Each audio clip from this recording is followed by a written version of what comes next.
Assalamualaikum warahmatullahi wabarakatuh. Alhamdulillah wa syukrulillah an amana binikmatil iman wal islam. Asyhadu alla ilaha illallah wa asyhadu anna muhammadan abduhu wa rasuluh amma ba'd. Rabbis rohli sadri wa yassirli amri wahlul 'uqdatam min lisani yafqahu qawli amin ya rabbal alamin. Allahumma sholli ala Muhammad wa ala ali Muhammad. Bunda-bunda azizah community yang soleh, yang solihah, yang cantik, yang saya banggakan, yang insyaallah dimuliakan Allah Subhanahu wa taala. Alhamdulillahirabbil alamin. Puja dan puji syukur kehadirat Allah yang hingga kesempatan kali ini limpahan nikmat dan karunia Allah tercurah pada kita semuanya sehingga kita dipertemukan dalam keadaan sehat walafiat.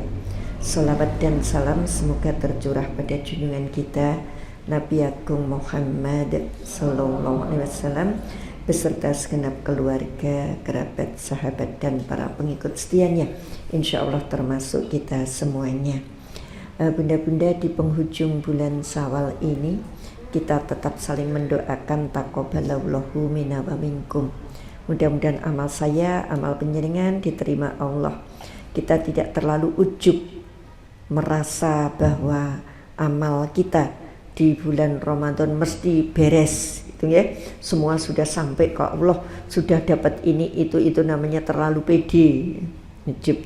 Tapi kita ketemu teman-teman kita tetap taqabbalallahu minna wa minkum. Itu namanya saling mendoakan. Minal aidin wal faizin. Semoga kita kembali dan kita memperoleh kemenangan. Itu kan doa-doa semuanya ya. Saling mendoakan. Yang berikutnya tadi Bu atau Mbak Ella ya sampaikan terima kasih ke saya. Sebenarnya saya yang terima kasih. Kalau saya tidak diberi kesempatan ke sini, ilmu saya beku. Ya. Dan penjenengan nggak salah terima kasih ke Bu Nining.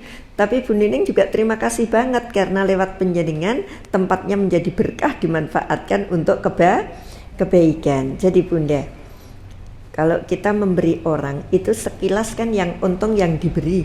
Tapi sesungguhnya enggak loh. Yang diberi cuma punya satu keuntungan. Apa? Kebutuhannya diringankan. Tapi yang memberi, Masya Allah, keuntungannya justru jauh lebih besar. Ini sama. Jadi saya dengan punya untungnya lebih banyak saya. Makanya saya yang bilang terima kasih bunda-bunda gitu. Oke. Ketika hari raya Idul Fitri, kita merayakannya pagi hari diawali dengan sholat Id. Kalau urut-urutannya diawali dengan takbir dan membayar zakat fitrah. Karena zakat fitrah yang afdol itu sebenarnya pagi sebelum sholat Id. Tapi kita kan lupa, kita bingung, kita repot, kemudian dikoordinir oleh panitia, kita bayar zakat sebelumnya. Yang penting ketika sholat Id semuanya sudah beres. Ini saya luruskan sedikit. Kemudian panitia itu kadang-kadang merasa begini, malam itu harus beres. Ada panti asuhan ditelepon, ada ini ditelepon. Sebenarnya kalau sudah dari sampai panitia tidak begitu. Yang harus sebelum sholat Id itu dari muzakinya itu ikrar dan memberikan barang. Jadi misalnya saya begini Bu, paling lambat subuh Idul Fitri subuh itu harus sudah keluar dari pribadi. Kalau sudah sampai panitia itu sudah beda hukumnya. Maka ada panitia yang kasihan kalau terlalu repot, misalnya kayak tempat saya dikasih beras, panti asuhan kami dikasih beras, yang ngasih itu Demangan kan jauh. Sudah tahu malam Idul Fitri itu jalan padat atau sepi? Padat. Jadi beliau teleponnya gini, saya tidak oke. Bunda, panti asuhannya Bunda dapat bagian beras 160 kilo kemarin. Bismillah, saya ambilkan ya Bunda. Oke. Tak titip keneng masjid kapan-kapan li ngambil. Itu sudah sah. Karena ikrarnya kan sudah diberikan. Tapi dia mikir, oh bocah-bocah ngambil sebegitu jauh ini di malam Lebaran pastilah repot gitu ya. Jadi secara resmi dari Muzaki sudah sampai ke panitia sudah diserah ke yang bersangkutan, tetapi yang bersangkutan dengan ikrar yang berbeda, nderek titip.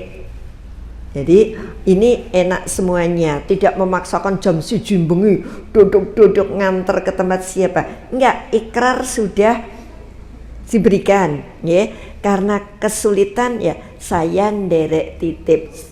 Setelah itu Lebaran hari ketiga jalan mulai ini baru kita ambil gitu, enggak apa-apa, itu boleh ya. Yang penting dari Tuhan dari yang berkewajiban sudah memberikan. Oke, ini tadi preambul pembukaan. Di hari Idul Fitri diawali dengan takbiran, kemudian bayar zakat fitrah. Maka pagi hari itu kita berbondong-bondong sholat Idul Fitri. Selesai sholat Idul Fitri, kita bertemu rekan-rekan kita, teman sejawat kita, sahabat kita, yang lebih penting keluarga besar kita. Kemudian kita heboh saling memberi dan meminta maaf. Kita rangkulan, kita cipika-cipiki, bismillah wis ra ono corona gitu nggih. Apa yang terjadi, Bu? Di dunia lain, yaitu dunia iblis, marah luar biasa. Kemarin di Alibas saya singgung ya, karena kalau ada jamaah yang kesini sana temanya beda, tapi hanya sedikit nyinggung. Iblis itu marah besar di hari raya Idul Fitri. Jadi ketika kita seneng-seneng, iblis marah. Loh kenapa iblis marah? Iblis itu kan punya watak iri hati serai dengki. Jadi kata iblis begini, enak banget manusia, aku goda 11 bulan, hanya dengan puasa 1 bulan Allah mengampuni dosanya, sebagaimana yang ditegaskan Rasul, ghufirallahu ma taqaddama min dzanbi.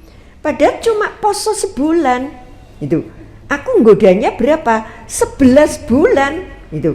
Begitu aku dipenjarakan ya, aku ditamengi untuk tidak bisa menggoda, kemudian mereka menahan nafsunya, mereka istiqomah ibadahnya, mereka terawih, mereka bangun malam, mereka tilawah Quran, diampuni dosanya.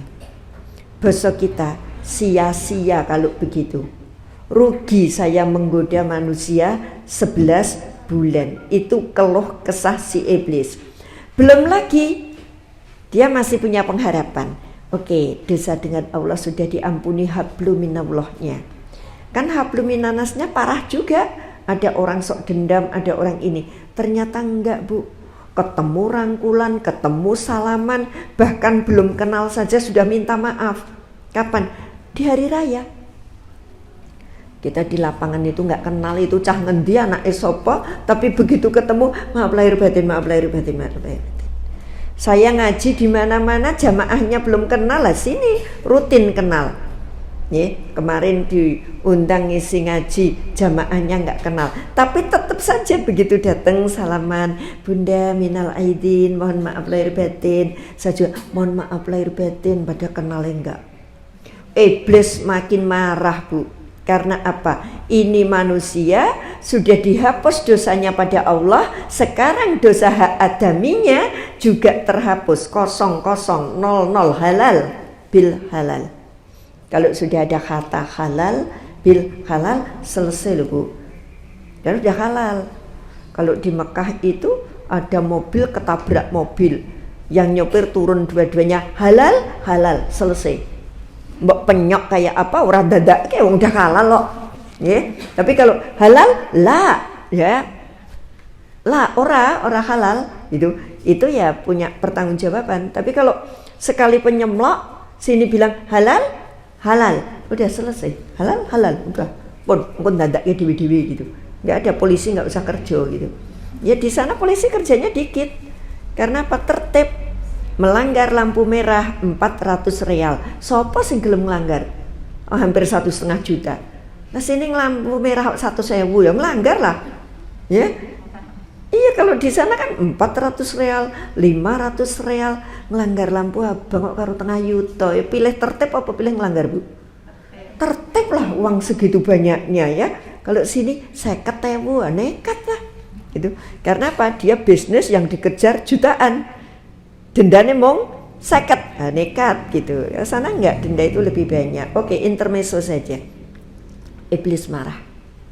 Karena rajanya iblis marah, maka antek-anteknya iblis,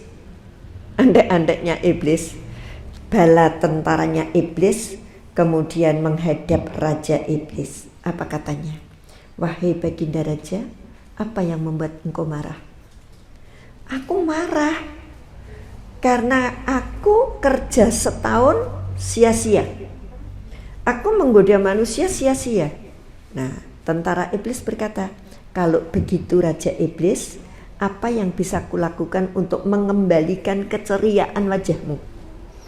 Kalau bos marah itu kita kan kepinginnya ngelakuin apa saja yang bisa membuat bos itu seneng. Maka bala tentara iblis juga tanya, Baginda Raja Iblis, apa yang bisa aku lakukan agar kamu senang kembali, agar kemarahanmu hilang? Itu kata bala tentara iblis. Lalu Raja Iblis berungkap, fa'alaikum antas goluhum, bikin mereka sibuk sesibuk-sibuknya. Satu dulu ya, biladati wasahawati wasur bil khamri hatta yabghadahumullah. Satu dijawab, fa'alaikum, bikin mereka antas aluhum, sesibuk-sibuknya manusia. Maka hari raya Idul Fitri itu sibuk pol. Pulang sholat id, makan dengan keluarga, salaman keluarga, baru ingat ke tempat ibu dulu, apa ke tempat siapa dulu? Mertua dulu atau ibunya dulu? Terserah, itu tergantung kesepakatan ya. Itu tergantung kesepakatan, mertua dulu atau ibu dulu, itu tergantung kesepakatan. Kadang ibunya rumahnya dekat, mertuanya jauh, ya ibu dulu, wong kok nek ning kono nginep ngantek berapa hari, ya sudah ibu dulu. Itu enggak ada aturan. Karena ibumu itu sekarang ya ibuku ya juga ibumu gitu. Monggo saja gitu. Enggak ada harus siapa dulu. Sibuk. Habis ibunya rampung, koleganya, saudara-saudara dulu yang pernah tua, koleganya, teman-temannya, relasi ini itu semua dikunjungi. Hari ke-1 sana, hari ke-2 sana, hari ke-3 sana, hari ke-4 Gembira Loko, hari ke-5 Parang Tritis, hari kemana, semua masuk daftar. Sampai di hari raya itu semua restoran full, tempat parkir susah, jalan macet, tempat rekreasi panen semua. Bagaimana masjid? Bagaimana tempat ibadah? Semuanya menderita. Kemarin saya dapat di grup pengajian Wonosari menceritakan orang hebat yang meninggal. Banyak sekali kolega yang hadir. Terus saya ingatkan, Bunda pernah menyampaikan di situ dengan judul derita jenazah zaman now, termasuk ini. Pernah saya derita jenazah zaman now, sing layat uga banget sing nyolatke sithik. Karangan bunga kebak sing nyolatke sithik. Yang menderita siapa? Jenazah. Yang urip guyang-guyu, wah kancaku akeh, relasiku akeh, karangan bunga, amplop semua. Tapi jenazah kuwi mau ra etuk apa-apa. Yang satu mau sholat sibuk, yang satu mau sholat sepatuku susah le nyopot, larang meneh. Kemudian yang satu modal jilbabane yang sulit di lepas, arep wudu bingung. Yang satu ini itu, alasan banyak sekali. Sampai MC-ne, Bapak Ibu para takziah monggo ingkang badhe nyolataken, sepi. Yang mau nyolat padahal karangan bunga kebak. Iya Bu, nggih, amplop ngantek beberapa baskom kotak infak kebak gitu. Kuwi nggo sing mati apa sing urip? Urip. Sing mati itu cuma butuh 4 takbir. dengan doa kita. Maka saya beri judul pengajiannya Derita Jenazah Zaman Now. Zaman saiki itu jenazah menderita karena apa? Kabeh nglayati wong urip, orang nglayati wong mati gitu. Pon, itu intermezzo. Itu juga perilaku setan, nanti saya matur. Terus bilang, goda dengan kesibukan. Karena kita sibuk, kita lelah, kita capek, kita tertidur, kita menunda sholat, kita menjamak mengkhosor tanpa alasan yang jelas, kita tertidur lupa ibadah, jangankan yang sunnah, yang wajib pun sering terlupakan. Ya. Idul Fitri itu yang sholat tepat waktu dengan yang tidak tepat waktu, banyak yang tidak tepat waktu. Yang jamaah ke masjid dengan yang tidak ke masjid, banyak yang tidak ke masjid. Ini ayo introspeksi, ya. Duhur tolah toleh ora ana koncone. Asar wong telu, magrib ilang, iki do neng ndi lagi sedina. Apa? Iblis tepuk tangan, sukses pertama menggoda manusia dengan kesibukan. Jadi bentuk kemarahannya diluapkan dengan menggoda manusia. Siji niku. Yang kedua, iblis menggoda dengan biladati wasahawati. Biladati dengan kelezatan. Iblis menggoda manusia dengan kelezatan. Ya, pokoknya orang itu kalau marah menyusun strategi untuk menghilangkan kemarahan dengan apa? Balas dendam. Ini dengan kelezatan. Kemarin saya tanyakan, ibu-ibu di rumah banyak yang masak opor apa masak jangan bobor? Pada hari raya masak opor apa jangan bobor? Opor lah. Di meja roti apa telur rebus? Roti. Sudah begitu, sonjo itu silaturahmi ke tempat ibunya, otomatis makan. Nek makan ibune keloro-loro. Habis itu pindah nengone Pak Dinnya dengan dalih pekewuh nek rangi cipi, pekewuh. Pindah rono lagi, ra enak lah nek nolak. Pindah rono lagi. Padahal di saat kenyang, penyakit klasik yang bernama ngantuk itu datang. Kalau kita sudah ngantuk, ongap-angop. Angop inilah sebenarnya pintu keluar masuknya iblis untuk bersarang di dalam dada sehingga yuwaswisufi sudurinas. Berbisik-bisik, keluar masuk. Makanya kalau angop itu ditutup, baca istighfar. Karena apa? Saat itu kita memberi peluang kepada iblis, kepada setan untuk masuk. Pun Bu, kalau sudah dilanda ngantuk itu adzan disemayani. Ande itu yang adzan anaknya mesti dilek, rasa adzan sik le. Ngantuk, ya disemayani. Kadang nggak dengar. Kalau dengar pun ya itu tadi. Ini iblis menggoda dengan kelezatan. Ada piyayi yang tidak kontrol, sudah nggak peduli dengan yang namanya kolesterol, dengan yang namanya asam urat, dengan yang dipikir obatnya rapopo mung pisan we engko mulih ngombe iki, rapopo nanti ini, seperti itu. Saya itu kalau dituruti sudah bubrah-brah. Betul Bu, bubrah-brah. Kemarin itu pagi Hotel Satyagraha, alhamdulillah dari sekitar 150-an jamaah yang hadir hampir 200. Akhirnya seneknya kurang kan? Nggak popo ngaji gini seneket kurang tandanya sukses. Sukses oke. Nek seneket turah itu tandanya li sedia oke. Jadi kabeh apik toh. Kalau bukan kok, waduh seneket turah banyak berarti yang hadir sithik. Enggak. Turah banyak karena persiapannya banyak.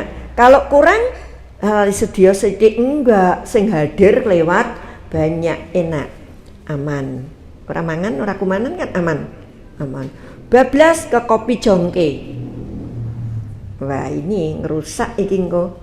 Selektif. Ada apa toh? Ada ayam. Ada apa? Tahu bacem bae. Ada apa? Ada sup campuran macam-macam. Ada apa? Oseng dong telo nih selektif. Kenapa jam yang kedua selektif? Karena jam ketiga ke restoran lagi saya. Habis duhur ya, yang ngundang sekolah politekniknya pertanian itu. Ya sudah di restoran. Di situ ada siomay, bakso, es krim. Wih, harus selektif. Kenapa harus selektif? Jam 4 ono meneh wingi sore. Nah, kalau ini diturut, Bunda dari sini saya kemana? Ke Joglo Kasana. Bunda persa Joglo Kasana itu apa?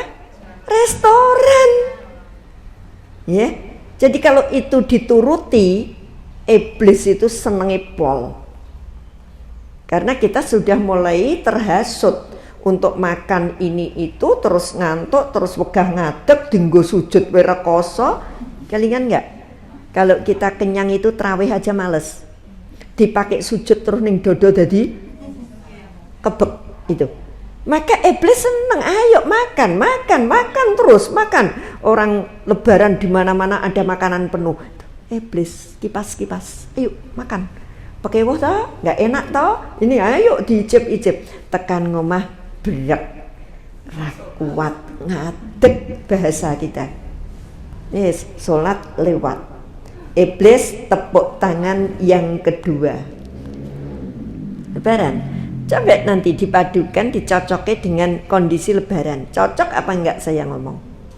Yang nomor 3, kata iblis, bos iblis, wasahawati, goda mereka dengan syahwat. Kita digoda dengan syahwat, Bu.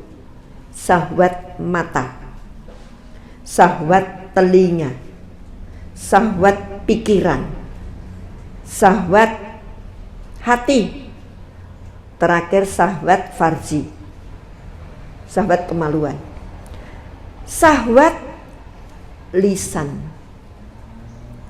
dan hati. Dulu yang saya terangkan, lisan kita bebas merdeka. Kemarin Ramadan mau ngomong sithik Ramadan, mau muring-muring Ramadan. Idul Fitri baru utuk-utuk. Gara-gara kelapangan sholat ono koncone le nganggo mekena pol apike, kita nggak bisa jaga syahwat lisan. Delok ae mekenane itu. Kata utange yo akeh lho. Kok mekenane apik gitu. Bu, syahwat lisan komen apa peti komen. Wih, syahwat lisan yang kemarin kita bisa Ramadan. Arep ngomong sithik Ramadan, ora. Pagi buta kita sudah kayak sak omah seragame apik. Litu kuning dia. Paling nyicil bis. Ya, syahwat lisan. Belum hanya gara-gara mungkin mau silaturahmi, anak dandan kesuwen, mau apa, anak ini kita sudah mulai pagi ribut nggak wis. Iblis seneng syahwat lisan. Syahwat berlisan ya telinga sih. Hari ini saya ketemu Mbak Dian, ngobrol. Bunda, ini. Nggak usah Mbak, ini Ramadan. Bareng sesok begitu ketemu, aku sesek tekon, wingi kae ngomong apa? Saya yang mencari berita. Ini telinga kita udah syahwat. Kemarin Ramadan arep dijak ngreningi wong kita tolak. Nggak usah Mbak, Ramadan. Rawangun Ramadan kok grenengan. Begitu bodoh ketemu ning dalan. Mbak, wingi arep cerita apa ya? Jadi telinga saya sudah tak siapke hari ini untuk menerima berita-berita yang nggak pas. Syahwat telinga, syahwat pikiran kita, kotor pikiran kita, ada sombong, ada iri hati, ada apa muncul dari hati dan pikiran. Kalau tadi ada orang pakai baju bagus dikomentari, pakai mekena dikomentari, sekarang dari sisi yang make, begitu sampai lapangan, wih, wong sak lapangan mekenane paling apik dekku.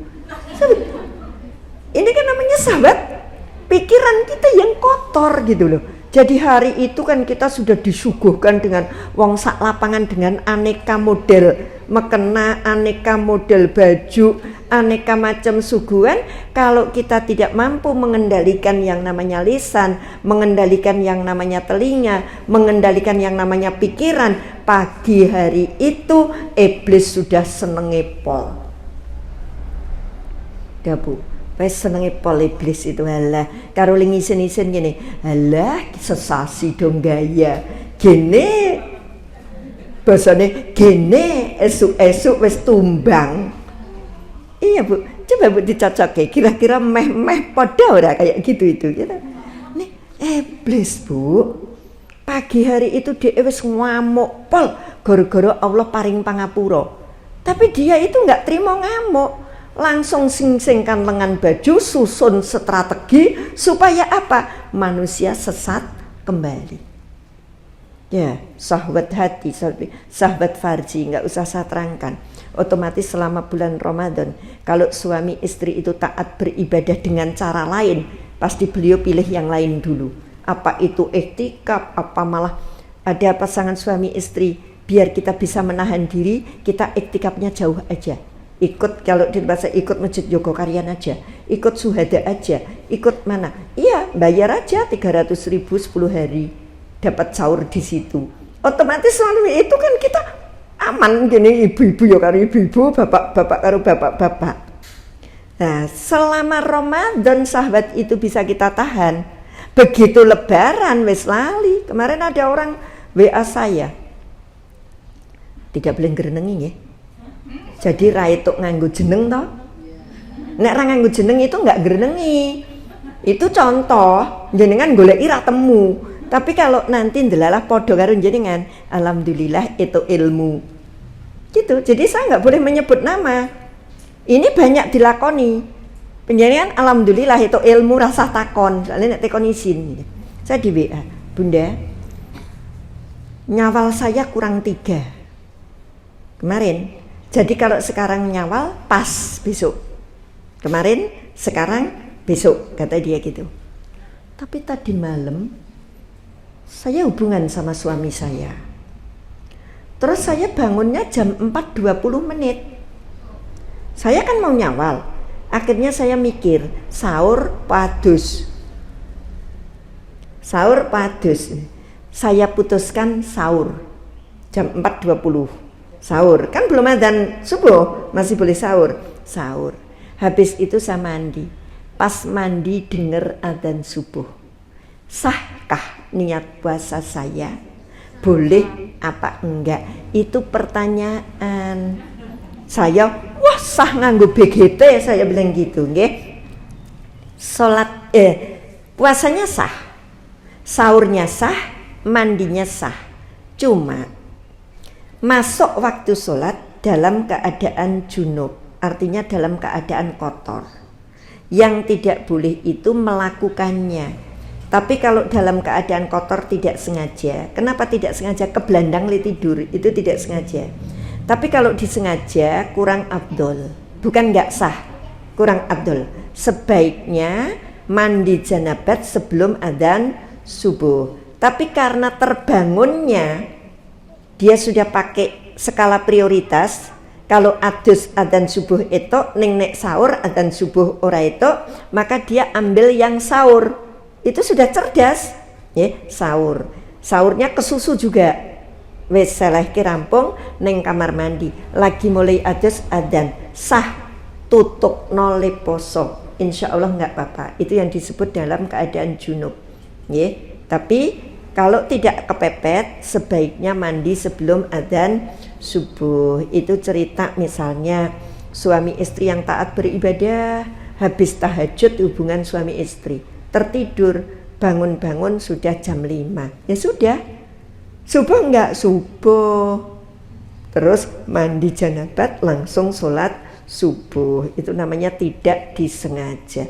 Tapi nek wis krungu adzan subuh, engko lah isih capek beda meneh. Tuh enggak kayak gitu. Itu berarti setan sudah ngipasi kita. Bunda-bunda yang dirahmati Allah, yang berikutnya saya matur, wasur bil khamri. Kata iblis, goda mereka dengan minum-minuman keras. Kemarin 1 bulan anti minum keras, pagi ini sudah nyicil karena sudah ngampet. Ada mungkin restorasi, ada mungkin kafe, hanya mungkin loh. Yang punya seperti itu sebulan nggak dikeluarkan, begitu Idul Fitri ditawarkan. Dia nggak mau terus terang. Pas Ramadan diumpet ke kabeh, semua tamu dalam keadaan bersih, nggak boleh mabuk, nggak boleh apa. Tapi begitu Idul Fitri ditawarkan. Pameneh nek langganan, sudah kepengin disajikan. Goda dengan minum-minuman keras. Padahal Bunda, minuman keras itu sumber kemaksiatan. Minuman keras itu sumber kesesatan, maka hukumnya haram. Ya, kalau dia baik-baik tidak mungkin diharamkan oleh Allah. Diharamkan karena sumber kesesatan. Satu cerita, saya matur satu cerita. Ada seorang pemuda soleh yang digoda oleh iblis. Iblis menawarkan perempuan cantik. Kemudian iblis menawarkan anak kecil yang nakale pol untuk menggoda. Ben tumbuh rasa mangkel, jengkel, ya. Yang ketiga disodorkan arak atau minuman keras. Pemuda soleh tadi nggak ngawur, dia pakai ilmu, sehingga dia mikir, kalau aku zina dosa besar. Kalau aku membunuh anak yang rewel, yang nakal ini, itu juga dosa yang sangat besar. Maka aku pilih minum arak. Dia belum mikir dosa besar, dia belum mikir kayak sumber kesesatan. Maka aku minum arak. Dia punya pemikiran, nek liku ngombe sidik, dosane ya sidik. Jadi aku ngombe sidik saja. Ternyata dia minum, maaf loh Bu, arak itu kan selalu disajikan dengan sloki-sloki kecil. Nggak mungkin arak itu disajikan nganggo sak miniki. Bukan karena harganya yang mahal, tapi itu strategi. Kalau kecil kan entek. Kalau entek nikmat jaluk imbuh. Beda. Kita itu minum kalau sudah kebak kayak gini, wes orang nambah. Tapi coba sedikit gitu. Kok enak toh? Nambah. Akhirnya dia menghabiskan sebotol itu nggak kroso. Coba makan itu kalau sidik-sidik duwe payak sak toples gone ngarep TV, ngerti-ngerti entek. Kan lemangan siji cemil, siji gitu kan Bu. Itu strateginya. Maka ini minum 1 sloki. Kok enak ya? Minum lagi 1 sloki. Belum ngefek. Belum terbang Bu. Minum lagi 1 sloki, ngefek, mulai terbang. Kalau sudah mulai terbang, kehilangan akal sehat, minum sebanyak-banyaknya sampai botolnya dingenek-ngenek pun. Kalau kita lihat di TV itu, dia pede aja. Setelah dia mabuk betul, perempuan cantik lewat. Ini kan iblis semua ini, perilaku iblis. Perilaku orang cantik tadi lewat di depan orang yang mabuk. Sudah bisa kita tebak apa yang terjadi. Diperkosalah sama pemuda yang tadinya soleh itu, hanya gara-gara minuman keras. Apa Bu? Setelah terjadi pemerkosaan, dia terkaget karena noleh itu ada anak kecil di depan pintu. Dia mikir, kalau anak kecil ini aku biarkan, pasti nanti dia cerita di mana-mana. Kalau aku tadi ngelihat Mas si soleh ini sedang melakukan hubungan sama perempuan itu, maka satu-satunya cara untuk menutup aib, bunuhlah dia. perkosaan jadi, pembunuhan jadi, bersumber dari minuman keras. Maka ketika kita sudah minum, iblis tepuk tangan untuk yang kesekian. Sambil melayu ngece kita itu direndahkan, dihina. Karena apa? Ternyata lemu ngelih sesasi, lemu ngrungokke pengajian pagi, sore, malam, itu nggak ada apa-apanya. Baru hari pertama, kedua kita sudah goyah. Ya napa nggih, Bu? Mating delelek to akhirnya. Ya Allah. Iya, segitu. Kalau arep mlayu ning masjid, tekan masjid mung wong loro itu saya terus ya Allah, wingi jam yahmene iki 3 lare, saiki wong loro. Sedih. Malam wingi yahmene iki ngrungokke ibu-ibu tadarus ramene ra jamak, saiki sepi ra ono wong. Jam 3 pagi kemarin lampu tetangga sudah murup kabeh, teng klotek, teng jlerit, kemricik. Saiki jam 3 noleh ngalor ngidul wangwing ra ono sapa-sapa. Sedih, Bu. Iblis seneng. Nah, ini kemarahan iblis di hari raya ditumpahkan dengan menggoda manusia. Targetnya apa, Bu? Dia menggoda dengan kesibukan, menggoda dengan kelezatan, menggoda dengan syahwat, menggoda dengan minuman keras, dengan target hatta yabghadahumullah, bikin sampai dia dimurkai oleh Allah. Jadi targetnya dia itu cuma kepengen kita itu dimurkai Allah. Karena kalau manusia nggak dimurkai, dia nggak punya teman. Iblis ini, Bu, di beberapa ayat surat Al-A'raf, monggo dipirsani, surat As-Saffat, saya nggak matur itu, kan sudah ada perjanjian. Ketika dia menggoda Hawa, kemudian Nas turun ke bumi, dia minta izin, oke ya Allah, saya turun ke bumi, tapi izinkan aku menggoda manusia. Tolong aku diberi tangguh. Maka dia nggak mati. Jin, setan, iblis itu nggak mati. Tolong aku diberi tangguh, penundaan. Makanya ini mesti iblis setan itu marah besar dengan saya, Bu. Iblis setan kan tidak berdimensi. Mungkin sini-sini ini ada ngelihat saya menyadarkan penjenengan bahwa itu perilaku iblis itu, dia marah kan. Padha karo saya kan ngomporin jenengan itu, ya. Dia sudah punya simbo untuk menggoda kita. Dia sekolah, cerdas. Semakin tinggi iman kita, semakin tinggi pula ilmu iblis itu menggoda kita. Saya iblis punya SIM, apa Bunda, surat izin menggoda. Dia kan sudah diberi oleh Allah untuk silahkan digoda. Yang bisa digoda, yang tidak ya enggak. Maka nyen sewu, pesta poranya iblis itu di hari raya ketika mampu menjerumuskan kita. Saya pergi ke Magelang, Bu, 4 jam. Iya, cuma Magelang. Tuh, ibunya tukang masaknya Panti itu meninggal hari keempat. Saya poso Nyawal, berangkat habis sholat Jumat, lebarannya kan Senin, itu Jumat ya. Jumat habis sholat Jumat, 12:30 atau belum jam 1. Sampai Magelang itu hampir 4:30.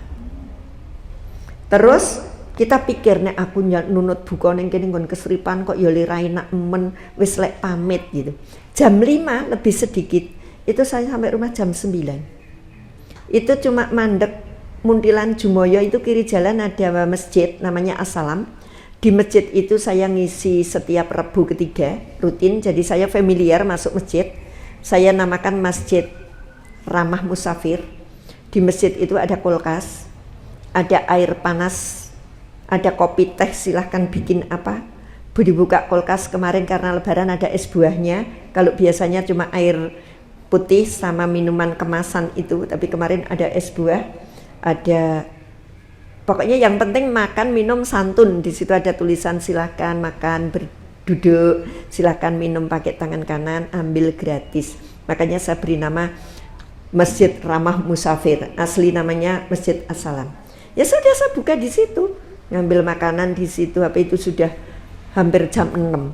sampai rumah itu jam 9. Bu, kalau orangnya tidak istiqomah, kan selak wengi ya sengko salat ngomah bae. Wis selak wengi le parkir angel, kan gitu, Bu. Ini iblis apa senenge pol toh? Kita coba. Kalau orang Jawa mburu uceng kelangan delek, layat itu untuk ganjaran ning nek ninggal salat. Ini iblis itu seneng pol. Nah, itu kemarahan iblis. Bunda-bunda, masih ada waktu sedikit. Cara kita bagaimana untuk menyangkal dan menolak. Yang pertama, perlakukan iblis sebagaimana musuh. Nggak ada toleransi. Kowe iki dudu koncoku, musuh. Ya, lakukan itu. Allah berungkap di surat Al-Fatir ayat 6, innas syaitana lakum aduwwun fattakhidunu aduwa innama yad'u hizbahu liyakunu min ashabis sa'ir. Sungguh setan itu musuh bagimu, maka perlakukan ia sebagaimana musuh. Karena sesungguhnya setan itu hanya mengajak golongan agar mereka menjadi penghuni neraka yang menyala-nyala. Jadi nyuwun sewu, setan itu musuh, perlakukan musuh. Kalau sudah mulai wegah itu setan, segera sadar bahwa ini setan, itu namanya memperlakukan. Kita mau tahajud ngomong setan. Saya itu biasa tiap pagi itu ngomong gitu. Ya, kalau sudah gerigah gitu, jam 3 isih wegah gitu njut saya setan gitu. Neng kamar mandi digoda, betul Bu. Saya lagi ke kamar mandi, lampunya mati. Baru kuwi murup mati. Langsung saya teriak wedi enggak. Ngerti digados mah diganggu, saya bilang gitu. Jadi tak marah-marah betul karena yo setan no. Kita kan ini kata Allah, perlakukan ia sebagaimana setan, jangan dimong. Nggih, malah dimanja-manja. Wis dhek ning kamar mandi, aku ora ning kamar mandi wae lah. Lah terus kapan lemu bersuci? Dalam arti adus sak piturute. Ini kan dinena bobok. Kalau kamu ke kamar mandi kok takut ada itu, satu, nyalakan lampu kamar mandi, jangan pernah dimatikan. Kalau perlu batnya gede. Lah nanti listriknya banyak, Allah yang paling rezeki. Udah, tempat itu kalau serem jangan dibikin peteng. Teman saya itu ada keseripan ibu habis itu lawangnya ditutup berbulan-bulan atau dibuka mah akhirnya wedi. Saya enggak, hari ini ibu seda bar kuwi seminggu atau tak tutup. Blak, ya, diresiki sinar matahari ben masuk, lampu dinyalakan, hilangkan itu. Setan ini seneng Bu. Sebener di kamar mandi diganggu, murup mati, tak bengoki lah, ngerti lah gitu, waduh malah gini, udah gitu. Jadi kita posisikan aku wani karo kowe gitu loh. Kan dia ojo ngantek ngetok iya. Kan ra ketok gitu. Kan enggak ketok, dia kan cuma dolanan gitu kan. Nek ketok ya mbuh gitu. Nah itu dolanan lampu kok ya. Ora ketok. Tapi kita kadang-kadang kalau enggak sadar atau malah sadarnya setan kan ngerti dolanan lampu terus melayu. Lah bareng melayu nyandung pintu, tiba. Ya seneng lah setane. Enggak Bu, saya kamar mandi karena memang kamar mandi kan potensi untuk setan, maka jangan terlalu banyak sampiran di kamar mandi, jangan dibikin peteng, jangan ini. Kadang orang, alah Bu, dipateni kamar ngene tidur monggo, nek kamar mandi itu nek iso nggak usah dipateni, berapa watt sih? Jadi kita keluar dari kamar tidur mau ke kamar mandi itu pede gitu loh, karena memang lampunya itu terang. Yang dipakai panjeran itu justru kamar mandi. Kadang-kadang kan orang gini, kamar tengah nggak panjeran, malah kamar mandi dipateni lah bareng. Arep neng kamar mandi diurup kayak dia itu ya, jangan Bu, kamar mandi harus dihidupkan. Ini tipsnya. Tips 1, perlakukan setan sebagaimana musuh. Yang kedua, istiqomah, karena ketika kita istiqomah dia tidak ada celah untuk masuk. Kita baca Quran istiqomah, terus baca Quran. Dia mau masuk, kita baca Quran. Panas lagi kan? Dia mau masuk, kita baca Quran. Istiqomah. Ketika kita berhenti, saat itulah ada peluang dia menggoda kita. Tuh, jadi istiqomah. Yang terakhir, kumpuli teman-teman yang soleh. Karena kita akan saling diingatkan. Aku lagi ngomong sholat. Sholat wajib. bla bla bla bla. Sedekah lagi ini, kita begini. Jadi punya teman soleh, insya Allah akan mengingatkan bahayanya setan. Itu saja Bunda, jam 9 waktu Indonesia bagian ngetajem. Iya. Monggo tidak harus selesai. Kalau memang ibu-ibu masih kerasan boleh tanya 1-2 orang. Tapi kalau ibu-ibu menghendaki selesai, ini jam 9. Monggo silahkan. Monggo yang mau bertanya dipersilakan.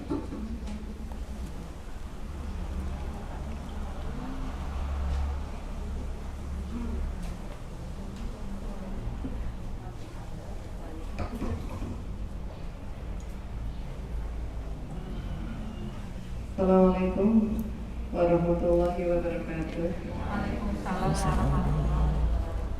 Bunda Eni, saya ingin bertanya. Jadi tadi sudah disampaikan kebiasaan kita yang kita lakukan setelah Ramadan. Diakui atau tidak, ada bagian-bagian itu yang kita lakukan.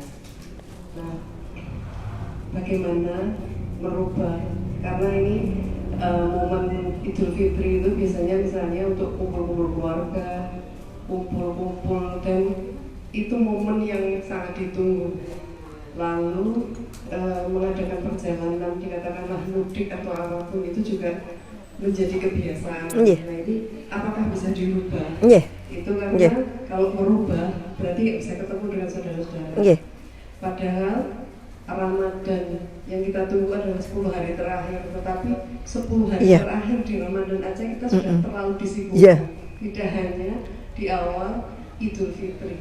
Nah ini bagaimana caranya? Padahal seringkali kita juga sudah tahu, diberitahu, tapi untuk merubah kok susah banget gitu loh. Karena seperti apa ya? Bukan menjadi orang kebanyakan. Kalau kita akan menjadi pribadi yang berbeda, itu menjadi sesuatu yang lain di mata orang lain. Nah kita kadang masih berpikir dinilai orang bukan di mata Allah, tetapi di mata orang, di mata manusia. Itu saja, Ustazah. Terima kasih. Assalamualaikum warahmatullahi wabarakatuh. Waalaikumsalam warahmatullahi wabarakatuh. Ya, ini inspirasi buat saya karena saya dimintai tema perempuan baper, perempuan yang siap dengan perubahan. Jadi bukan baper terbawa perasaan, tapi perempuan baper, perempuan yang membawa perubahan. Jadi kalau perubahan, Bunda sebenarnya silaturahminya tetap kok, ngajinya tetap, ini tetap. Yang menjadi perhatian kita adalah memanage waktu dan kondisi. Saya ini tipe orang yang mundar-mandir Jakarta Jogja. Nyun sewu, yang namanya putu lagi siji posisi di Jakarta, jangankan loro berat meriang ngono wae mbahne mangkat ning Jakarta gitu. Tapi saya selalu berusaha keras berangkat ke Jakarta itu setelah sholat subuh. Kesiangan saya udah nggak mau, saya sok di planning. Kenapa? Belum luhur saya sudah sampai Jakarta. Jadi tidak ada sholat yang tertinggal sama sekali. Karena sekarang itu 6-7 jam tembus. Oke, kalau sekarang macet kondisinya, kita pinter-pinter, kita sampai Selawi, ini rest area. Saya bilang 15 menitnya adzan. Kenapa kita harus memaksa sekarang berangkat? Ya sudahlah, kita di rest areanya tambah seperempat jam. Biar apa? Nanti adzan masih di sini, adzan duhur. Ya udah sisan duhur asar. Nanti sampai sana sudah nggak ketinggalan. Itu ditata. Sampai kemarin ketika saya itu di rumah sini, anak saya mau naik kereta, saya tanya, adik mau naik kereta jam berapa? Jam sekian gitu. Kata cucu saya, biasanya kalau sama oma subuh-subuh aku dibangunkan. Karena itu menjadi kebiasaan. Nah naik kereta ini saya atur dua-duanya. Kalau kamu mau jalan siang, berangkatlah yang jam 3 sudah sampai Jakarta. Jadi kamu masih dapat jamak duhur asar di waktu yang tidak terlalu molor. Kan jam 3 itu asarnya Jakarta urung manjing malah.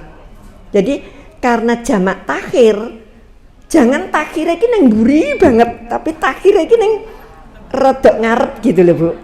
Itu kamu naik ini aja jam 9 dari sini, nanti jam 3 sudah sampai Jakarta. Terus aku mau mangkat yang malam kalau Jogja sudah nggak ada yang gaji, ada dek sekarang taksaka, jam berapa? 9:30 malam. Isya kan sudah selesai Bu, Sampai sana jam berapa? Subuh belum adzan sudah nyampe Jakarta. Berarti tidak ninggal yang wajib. Kuncinya yang pertama yang wajib. Ya. Terus jalan. Saya juga, Bu. Bahkan nyawal saya saja pakai bohong. Bukan bohong, ngumpet. Ya. Mereka balik Jakarta Senin. Tapi saya pikir kalau aku Senin baru mulai nyawal, undangan ngisi sawalan padat gini sehari 3-4 gini, aku gimana nyawalnya? Ada yang request seperti di Alifa kemarin, Bunda dimohon tidak puasa. Nah, kalau ada yang request tidak puasa kan ribet gitu. Terus oke lah, tak atur. Kamis saya sudah puasa. Masa selesai. Anak-anak, Oma nggak ikut makan sekalian. Aku belum mandi, kalian makan aja dulu. Ibu belum mandi. Mereka makan, aku mandi. Terhabis itu goreng pastel. Ini pastelnya enak loh, Ma. Udah ngicip. Kemarin udah ngicip saya. Udah ngicip, Oma udah ngerti. Begitu menjelang adzan maghrib, saya ngecor minum, tak taruh di sini sebenarnya. Oma mau ngapa? Mau buka. Ya Allah, poso toh. Saya nggak bilang kalau saya puasa, karena menghilangkan selera anak-anak saya makan di rumah. Padahal dia selama 1 minggu itu, maaf, rewel. Anak saya itu rewel, Bu. Ini aku pengen ayam bakar gitu. Ayam bakar Klaten ya dia beli. Kalau beli Jakarta banyak, tapi ayam bakar yang bikin ibu. Jadi mereka itu semua Mbok Raina sekalipun, tapi kalau ibu mau balik Jakarta sudah di rumah seminggu, ada satu yang belum, apa? Nasi gorengnya ibu. Masa nasi goreng, Bu, pagi-pagi? Pokoknya kalau semua mambu tangannya si Simbok ini, mereka merasa top markotop. Ya sudah sana. Nah, Senin balik. Akhirnya akadnya minta muter. Ini bener, Bu, ke Boko.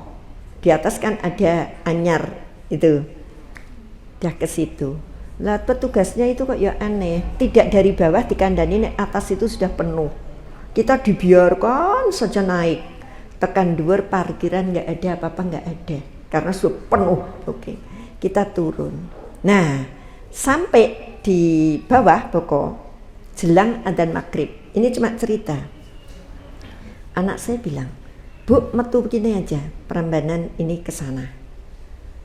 Enggak, lewat Piungan atau lewat tengah. Kenapa, Bu? Kan kita mau ke Pesa. Lebih enak lewat ini. Benar. Enggak.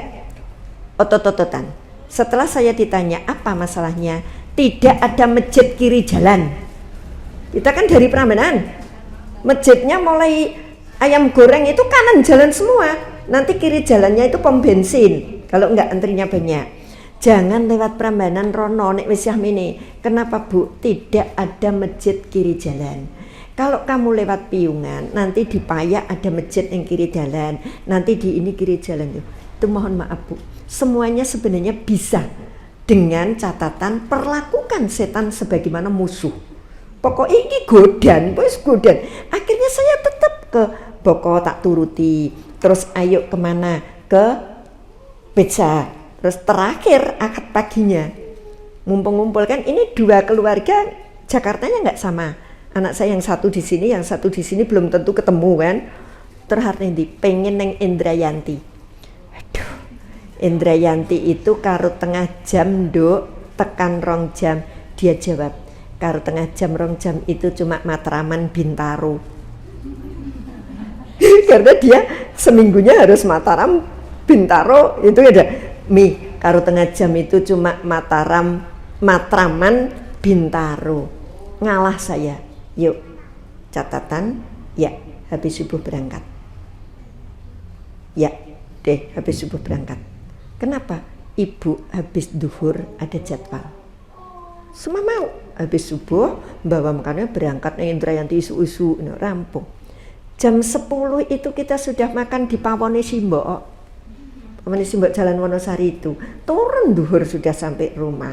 Jadi, Bu, apa saya nggak piknik? Nanti kalau lihat foto di orang-orang saya kayak ini piknik, Bu. Dijai. Azizah jadi kapan? Ya. Dijai pergi, tapi ayo kita harus noto supaya apa yang wajib-wajib tidak tertinggal dengan yang seneng-seneng dan yang sunah-sunah. Jadi kuncinya memanage kemampuan kita untuk memanage segala sesuatunya agar yang wajib, yang sunnah, yang mubah semuanya bisa berjalan dengan baik. Jadi saya kerjanya dolan juga, Bu. Saya nggak pernah posting yang foto saya dolan, tapi orang lain pada posting ada saya di dalamnya, jadi dong ngerti ya kan. Ya, saya nggak posting, tapi orang lain yang posting delala pas nang mediono, wit dah di WA. Bunda suka ya baru kemana? Kok tahu? Aku nginjen di postingan orang lain. Alah gitu ya. Iya gitu Bu ya. Saya punya malah 2 menit saya kebetulan diantar. Punya komunitas 6-7 orang. Tadi pagi juga WA. Bunda hari Kamis makan ya? Enggak. Kenapa? Jatai poso. Saya tegas sih. Enggak jatai poso. Kecuali buka bersama. Ya sudah kita Rebo. Kita pakai dress code ya Bunda. Bawahnya jin, atasnya kemeja putih no. Gelem ya gamisan, ra gelem rasa. Akhirnya bubarnya gini, sekali-kali kita yang manut yuk gamisan kabeh, keluar gamisan kabeh. Cuma kalian pengen bawah biru atas putih toh? Boleh, ayo gamis biru terus dinggoi blazer atau dinggoi putih selesai. Lah nek aku nganggo jin, nanti Bunda enggak usah foto. Ya enggak bisa lah, pasti tok foto dan tok pasang. Aku enggak masang. Tapi kalian masang, itu kan sama saja terekspos kemana-mana. Nah ini Bu, kita tegas. Kalau itu bukan tuntunan, ya kita jawab enggak. Insya Allah seperti itu. Ya itu saja, karena sudah jam 9 lebih dan saya mau ke Joglo Hasanah, Jalan Wonosari, itu resto. Ya. Tapi saya sudah janji untuk tidak ikut menikmati. Ya, selain diantar Bapak jam 12 habis duhur saya ada acara lagi. Jadi kalau tidak di manage gitu Bu, aduh sini makan, pindah ke situ setengah jam makan, pindah makan gitu kan. Sekarang pada ngunduh sawalannya di resto kan, ya makan terus. Hari harus disiasati. Kalau harus ikut makan, pilih-pilih mana yang tepat. Kirang langkungi penyuwun pangapunten, billahi taufik wal hidayah. Assalamualaikum warahmatullahi wabarakatuh.